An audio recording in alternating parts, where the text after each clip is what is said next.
বঙহৰদেউ, আপুনি আমাৰ কথা চিন্তা কৰিব নালাগে। দেশৰ স্বাৰ্থৰ বাবে আপুনি এতিয়াই ইয়াৰ পৰা পলাই যাওক। ঐ ছোৱালী, গদাপানী ক'ত আছে তই নকৱ কিয়? নকওঁ। তহঁতৰ অত্যাচাৰত এই জয়মতীৰ প্ৰাণ গলেও বংশদেউৰ সন্ধান মই কেতিয়াও নিদিওঁ।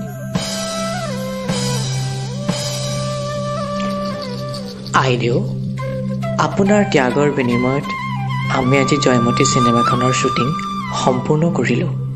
আমি আপোনাৰ ওচৰত চিৰকৃতজ্ঞ।